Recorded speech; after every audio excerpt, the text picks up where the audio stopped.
Morning students, आज पुनः class 10th का एनसीईआरटी यूक्लिड का थ्योरम एक है 1.1। इसे हम लोग कहते हैं फंडामेंटल थ्योरम ऑफ अर्थमेटिक, अंकगणितीय आधारभूत प्रमेय। अंकगणितीय आधारभूत प्रमेय कहते हैं। प्रमेय का अर्थ होता है जिस स्टेटमेंट को सत्यापित करने की आवश्यकता नहीं होती है। Verified statement is the called theorem. Verified statement is called theorem, जिसका के उपयोग हम लोग इसका एप्लीकेशंस विभिन्न क्षेत्रों में बेहिचक कर लेते हैं। वह हर दृष्टिकोण से वेरीफाई किया हुआ है। 1.1 जो है फंडामेंटल थ्योरम, वह क्या है वह देखिए। एवरी कंपोजिट नंबर, मैंने कल बताया था कि हुआ is more than 2 factor, that number is the called composite number. Every composite number can be expressed, factorize के रूप में उसे दिखाया जा सकता है। प्राइम फैक्टर के प्रोडक्ट के रूप में उसे आसानी से लिखा जा सकता है। Factorize as the product and this the factorization is the unique। अपने आप में जो हम फैक्टर लिखते हैं वह अपने आप में यूनिक होता है, apart from the order in the which the prime factor occurs, जो कि प्राइम फैक्टर का स्थान लेता है। जैसे मैंने कल बताया था, इसका मतलब ये हुआ कि किसी भी भाज्य संख्या को अभाज्य गुणनखंड के रूप में दर्शाया जा सकता है। ये परीक्षा में 2 नंबर के प्रश्न रहते हैं, ऑब्जेक्टिव में भी रहते हैं। किसी भी भाज्य संख्या को, किसी भी कंपोजिट नंबर को जिसका 2 से ज्यादा अपवर्तक होता है उसे भाज्य संख्या कहते हैं, कंपोजिट नंबर कहते हैं। जैसे मान लिया जाए 12 एक कंपोजिट नंबर है, क्योंकि 12 हैज मोर देन 2 फैक्टर्स। इसको आप 2 से भी खिला सकते हैं, फिर 3, 2 या 6, और एक तो कॉमन फैक्टर होता है, इसका फैक्टर हो गया 2 गुना 2 गुना 3 गुना 1, इसका प्राइम फैक्टर के प्रोडक्ट के रूप में हुआ। अगर मान लिया जाए 40 एक कंपोजिट नंबर है, इसको प्राइम फैक्टर के रूप में आप लोगों को अगर लिखना है तो भाई इसका फैक्टराइज निकालिए। 2 से खिलाइए 20, 2 से खिलाइए 10, 2 से खिलाइए 5। इस प्रकार से इसका प्राइम फैक्टर 2 गुना 2 गुना 2 गुना 5 हो गया। ये प्राइम फैक्टर इसका हो गया। तो 1.1 जो थ्योरम है, इसे हम लोग फंडामेंटल थ्योरम ऑफ अर्थमेटिक के नाम से जानते हैं। इस थ्योरम का यह कहना है कि किसी भी भाज्य संख्या को अभाज्य संख्याओं के गुणनफल के रूप में लिखा जा सकता है। इस पर आधारित जो हमारा सिलेबस है वह एक्सरसाइज 1.1 है। एक्सरसाइज 1.1 है। एकदम ध्यान से, कोई हड़बड़ी नहीं है, एकदम प्रोसेस से हम लोग को चलना है। एक्सरसाइज 1.1 है। एनसीईआरटी मैथ और class 10th। Exercise 1.1 NCERT class 10th कह रहा है, क्वेश्चन नंबर 1 में है, express is the number as the product of is the prime factor. Prime factor के प्रोडक्ट के रूप में इसे बदले, परिवर्तित करे, दर्शावे।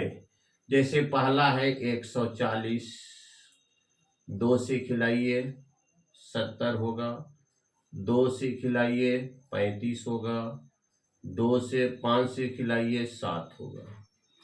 तो इसका फॉर्म जो हुआ 2 गुना 2 गुना 5 गुना 7। आप इसको ऐसे भी लिख सकते हैं, 2 का स्क्वायर 5 गुना 7। एक क्वेश्चन है आपका 156 है, 2 नंबर बता रहे हैं। 156 एक कंपोजिट नंबर है, इसे प्राइम फैक्टर के रूप में लिखना है। 2 से खिलाइए 2 7 14, 2 8 16, 2 से खिलाइए 39, 3 से खिलाइए 13। इसका प्राइम फैक्टर हो गया 2 गुना 2 गुना 3 गुना 13। इसको आप इस रूप में भी लिख सकते हैं 2 का स्क्वायर 3 गुना 13। अब क्वेश्चन नंबर 2 में हम चल रहे हैं। क्वेश्चन नंबर आपका 2 क्या है? क्वेश्चन नंबर 2 में है कि find the LCM and the HCF. Prove करना है एलसीएम। क्वेश्चन नंबर 2 में एलसीएम निकालना है और एचसीएफ निकालना है। और करना है क्या, इसमें प्रूव भी करना है एलसीएम गुना एचसीएफ बराबर फर्स्ट नंबर गुना सेकेंड नंबर, फर्स्ट नंबर गुना सेकेंड नंबर। इसको आपको वेरीफाई करके भी दिखाना है कि दो संख्याओं का लॉसो मौसो का गुणनफल उन संख्याओं के गुणनफल के बराबर होता है। इस पर हमारा और क्या फॉर्मूला बनेंगे? अगर 1 2 3 4 क्वांटिटी है, इसमें से कोई 3 दिया रहेगा तो चौथे को निकाल सकते हैं। एलसीएम बराबर फर्स्ट नंबर गुना second number open HCF. HCF बराबर फर्स्ट नंबर गुना सेकेंड नंबर बटा एलसीएम। एलसीएफ फर्स्ट नंबर बराबर एलसीएम गुना एचसीएफ बटा सेकेंड नंबर। सेकेंड नंबर बराबर एलसीएम गुना एचसीएफ ओपन फर्स्ट नंबर। इस 4 में से कोई 3 दिया हुआ रहेगा, चौथे को आपको निकालने के लिए कहा जाएगा। अब देखिए एक हिसाब बता रहे हैं कि जो वेरीफाई करना है। 26 और 91, 26 और 91। 26 का प्राइम फैक्टर कीजिए 13 गुना 2, 91 का कीजिए 13 गुना 7, कॉमन फैक्टर आपका हो गया 7, एचसीएफ आपका हो गया 7, 13। एलसीएम हम लोग क्या करते हैं, किसी एक टर्म को लीजिए, वह टर्म देखना है कि किस रो में सबसे मैक्सिमम है। अगर 13 लेते हैं, दोनों पंक्ति में सिंगल ही है, तो आपको 13 तो लिखना ही होगा। 2 भी सिंगल है, 2 को लिखना ही पड़ेगा। 13 हम ले चुके हैं, अब 13 को लिखने की आवश्यकता नहीं, जो कि एक बार ले चुके हैं दोबारा उसको नहीं लेना है। अब गुना 7 कर दीजिए, 13 दूनी 26, अब गुना 7 कीजिए, 7 छक्के 42 के 2 हासिल 4 और 7 दूनी के 14 4 18, 182 हो गया एलसीएम। वेरीफाई कीजिए, वेरीफाइड कीजिए एलसीएम गुना एचसीएफ बराबर फर्स्ट नंबर गुना सेकेंड नंबर। ये परीक्षा में पूछता है प्राय। तो एलसीएम हो गया आपका, एचसीएफ हो गया 13, एलसीएम 182। पहला संख्या 26, दूसरा संख्या 91 हुआ। गुना कर दीजिए, 2 तिया 6, 2 एक 2, 8 तिया 24 के 4 हासिल 2, 8 एक 8, 2 10, 1 से खिलाइए, 1 3 3, 1 1 1, 6 हो गया, 6 4 2 6 हो गया, 3 की 3 होगा, 2366 हुआ। इसको गुना कीजिए, 1 6 6, 1 2 2, 9 छक्के 54 के 4 हासिल 5 और 9 दूनी 18 और 5 23, 6 6 3 2। देखिए तो दोनों बराबर हुआ, एलएचएस बराबर आरएचएस। परीक्षा में इस तरह से अगर प्रश्न पूछते हैं तो पहले एलसीएम निकालेंगे, पहले एचसीएफ निकालेंगे, तब ये सूत्र लिखेंगे एलसीएम गुना एचसीएफ बराबर फर्स्ट नंबर गुना सेकेंड नंबर। उसके बाद 3 नंबर का हमारा सवाल है कि कह रहा है कि find the LCM the HCF of the following the integers by the applying the prime factorization. Prime factorization के मेथड से ही एलसीएम और एचसीएफ दोनों निकालना है। क्वेश्चन नंबर 3 कह रहा है, क्वेश्चन नंबर 3 कह रहा है कि प्राइम फैक्टर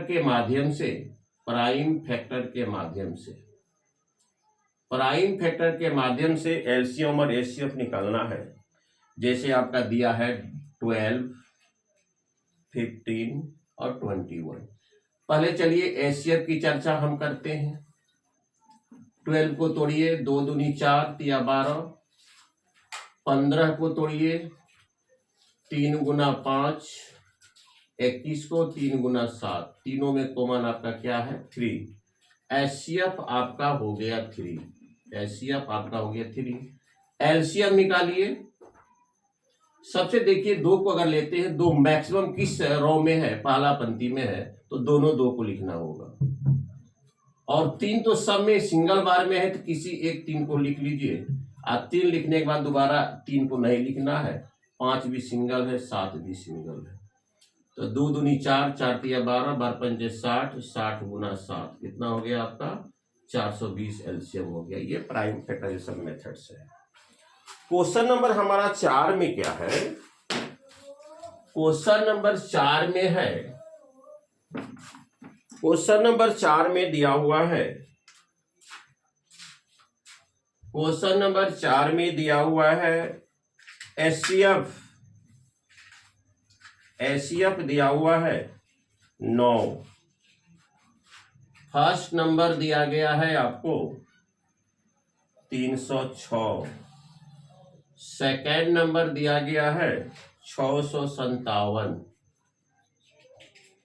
हमको एलसीएम निकालना है। एलसीएम बराबर व्हाट? मैंने अभी सूत्र लिखा था कि एलसीएम बराबर फर्स्ट नंबर गुना सेकेंड नंबर बटा एचसीएफ। इसको पुट कर देना है। फर्स्ट नंबर 306 है, सेकेंड नंबर 657 है, और एचसीएफ आपको दिया हुआ है 9।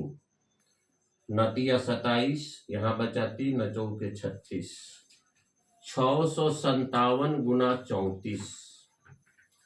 4 7 28 के 8 हासिल 2। 4 5 20, 2 22 के 2 हासिल 2। 4 6 के 24, 2 26। 3 7 21 के 1 हासिल 2। 3 5 15, 2 17, और 3 6 के 18, 1 19। 8 2 1 3, 7 6 13 के 3 हासिल 1। 9 2 11, 1 12 के 2, 1 1 2। इतना हुआ एलसीएम। एक क्वेश्चन और है लास्ट में, पैसेज बना रखिए। सबसे मोस्ट इंपॉर्टेंट जो बताने जा रहे हैं वो मोस्ट इंपॉर्टेंट क्वेश्चन है। ये लास्ट क्वेश्चन होगा, क्योंकि थोड़ा थोड़ा ही देते चलेंगे हम। एक क्वेश्चन है जो कि मोस्ट परीक्षा में किसी भी तरीके से आपको पूछ सकता है। क्वेश्चन है चेक, जांच करे वेदर, जहां वेदर 6 पर power n can and with the digit 0, with the digit 0 for any natural number, n।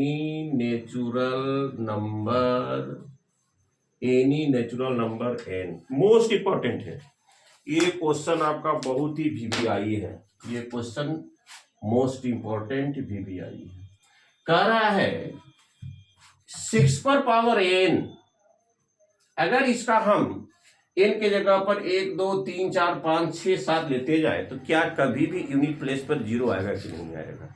ये संख्याएं 0 पर समाप्त होगी या नहीं होगी? मान लेते हैं 6 पर पावर 1 करते हैं तो 6 होगा। 6 पर पावर 2 करते हैं तो 36 होगा। 6 पर पावर 3 करते हैं 216 होगा। 6 पर पावर 4 करते हैं तो 6 के 36, 6 के 36 कितना होगा? देखिए 6 के 36, 6 18, 3 21, 3 6 के 18 के 8, और 3 3 9 1 10 1296 होगा। हम देखते हैं किसी भी शर्त पर यूनिट प्लेस पर 0 कभी नहीं आएगा। यूनिट कहना है कि 6 पर power n can in with the digit 0 for any natural number counting number 1 2 3 4 5 6 7। तो क्या यह संख्याएं कभी भी 0 पर समाप्त हो सकती है? नहीं, समाप्त कभी नहीं होगी। तो भाई कैसे आप लिखेंगे वह देखिए। 6 पर पावर n लेट बी हम मान लिए, लेट बी हम n बराबर 1 लिए, तो 6 पर पावर 1 बराबर 6 हुआ, इसका प्राइम फैक्टर 2 गुना 3 हुआ। यह दीज आर यूनिक देमसेल्फ, अपने आप में यूनिक है। इसके अलावा हम तीसरे की कल्पना कभी कर ही नहीं सकते हैं, जैसा कि फंडामेंटल अर्थमेटिक थ्योरम में यूक्लिड ने कहा है। 2 और 3 के अलावा किसी कल्पना हम नहीं करेंगे। अगर कल्पना किसी को करते हैं तो उसको भी मिलकर प्रोडक्ट हमारा 6 ही पूरना चाहिए, क्योंकि अपने आप में unique, they are unique themselves, वो अपने आप में खुद ही अद्वितीय होते हैं। तो कह रहा है 0 पर समाप्त होगा। अगर 6 में इकाई स्थान पर 0 देते हैं तो उसका 5 भी फैक्टर हो जाएगा भाई। लेट बी अगर मान लेते हैं, लेट बी 6 पर पावर n इंड्स विथ 0, अगर वो 0 पर समाप्त होता है, मतलब ऐसे बनता है, या 216 ऐसे होता है आपका, 6 36 360, इसमें दोनों में 5 से भाग लग जाएगा। अगर वो 0 पर समाप्त होता है तो it has also 5 factor additional. It also 5 is also factor, या 5 इज ऑल्सो फैक्टर ऑफ 6 पर पावर n। इसका मतलब है कि 5 से एक एक्स्ट्रा इसका फैक्टर है, तो ठीक है भाई। 5 कहता है कि हम भी इसका फैक्टर हैं, तो इसमें गुना करेंगे तो 6 ही पूरना चाहिए, इससे ज्यादा हमको नहीं पूरना चाहिए। तो 2 गुना 3 गुना 5 कितना पूर गया भाई? 30, जो कि 30 इज द ग्रेटर देन 6 पर पावर 1, जबकि 6 ही पूरना चाहिए, जैसा कि अर्थमेटिक थ्योरम में आपका यूक्लिड ने कहा था। जो हमारी नियम का this result is against our limit, against our Euclid fundamental theorem ने कहा था। फंडामेंटल थ्योरम में यूक्लिड ने कहा था किसी भी कंपोजिट नंबर को जो हम प्राइम फैक्टर के रूप में कन्वर्ट करते हैं वो अपने आप में यूनिक होता है, इटसेल्फ में यूनिक होता है, देमसेल्फ होता है। इसलिए 2 और 3 के अलावा किसी कल्पना ही नहीं कर सकते हैं। अगर मान लेते हैं यह संख्या 0 पर समाप्त होती है, तो इसका मतलब इसमें 5 में भी भाग लगेगा। 2 और 3 के अलावा हमारा फैक्टर 5 भी होगा। अगर 5 को इसमें इंक्लूड करते हैं तो प्रोडक्ट हमारा 30 होता है। जबकि फंडामेंटल थ्योरम में कहा गया है कि अगर मान लेते 5 कहता है कि हम भी इसका फैक्टर है, तो ठीक है भाई, तीनों मिलकर 6 पूरे, देखते हैं 30 पूर रहा है। तो डियर स्टूडेंट्स, अंत में लिखेंगे कि 6 power n can not and with 0। परीक्षा में आपको दे सकता है 2 पर पावर n से कुछ भी दे सकता है। परीक्षा में किसी भी प्रकार के प्रश्न को आप घुमाकर दे सकते हैं। तो डियर स्टूडेंट्स, आज का हमारा टॉपिक्स यही रहा, और आप हमारे चैनल को लाइक भी करेंगे, यथासंभव सब्सक्राइब भी करेंगे। जो नए सेशन में हम आपके क्लासमेट जो प्रवेश करने वाले हैं उन्हें भी शेयर करेंगे। कल मैं लाइव क्लास करूंगा, 7 बजे से मैं कल लाइव क्लास करूंगा। सबों को ऑनलाइन रहना है, मैं ऐसे मैसेज भी कर दूंगा। जितने हमारे नज़दीकी जो स्टूडेंट्स हैं मैं उनको मैसेज भी कर दूंगा। 7 बजे से हमारा लाइव क्लास चलेगा। Thank you very much.